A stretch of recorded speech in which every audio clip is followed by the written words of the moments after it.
Hello and welcome to Catholic Answers Live. Jimmy Akin's our guest. You can ask him anything. Jimmy really means anything when he says anything. You got something you want to talk about, you're welcome to call 888-318-7884. Our first caller is Daniel from Mobile, Alabama. What's your question for Jimmy Akin? Hey Jimmy, I'm a big fan. I got a question from an atheist friend of mine that I can't answer. He asked, did Noah bring woodpeckers and termites on the ark? So there's not a perfect answer for this, but you could go a couple of different directions. The first is to note that the story of Noah and the flood may not have been a literal account of history, but is rather more allegorical in nature. And of course, the other way is to simply note that God is all-powerful and could simply suspend the woodpecker's propensity to peck wood and the termite's appetite for wood. So in summary, the church doesn't have a definitive answer, but I hope that helps you. It does. Thank you, Jimmy. Thanks for calling in. Our next caller is Mike from Nashville, Tennessee. What's your question, Mike? Hey, thanks for taking my call. I have a moral theology question for Jimmy. Hypothetically speaking, is it morally permissible to burn down my neighbor's house?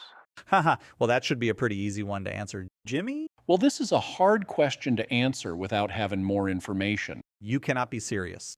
I'd say it's generally wrong to do this, but I don't want to make such an absolute statement about such a complex question. For example, if you worked for a construction company and your neighbor actually wanted you to knock down his old house before building a new one and burning it was the most cost-effective way to do so, then this certainly would not be morally problematic. Or if perhaps you lived under an authoritarian regime and your neighbor was a malevolent dictator, it may actually be permitted to burn the house down while he is in it as a last resort for the common good of the society. So all that to say, it really is going to depend on the exact situation you are in. Mike, does that help? Yeah, sure. Thanks. I think we have time for one more caller. Chris from Noblesville, Indiana. It's your lucky day. What's your question for Jimmy Akin? Hey, Jimmy, how are you doing today?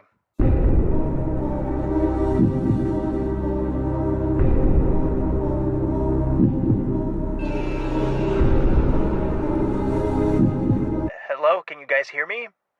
Yes, you're coming in just fine. Jimmy, are you still there? I'm here. I just needed a moment to ponder such a difficult question. On the one hand, you could say today has been a pretty good day. I slept great, I had a delicious breakfast, and now I get to do the job that I love so much. But on the other hand, I hit 5 red lights on the drive to Mass this morning, when statistically, I average only 3.4 red lights per trip. Also, I noticed that my favorite purple shirt has become half a shade lighter after being laundered so many times, and I'm afraid that I will need to purchase another one soon.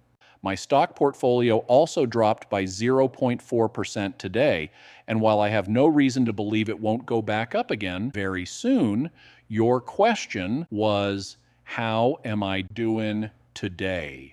So of course I can only answer that based on what has happened today and without any sort of bias towards what I believe will happen in the near future. Looks like we're out of time. Thanks for calling in, Chris. Wait, I didn't get to ask my question. Ooh, that's the end of the hour, folks. We'll see you next time right here on Catholic Answers Live.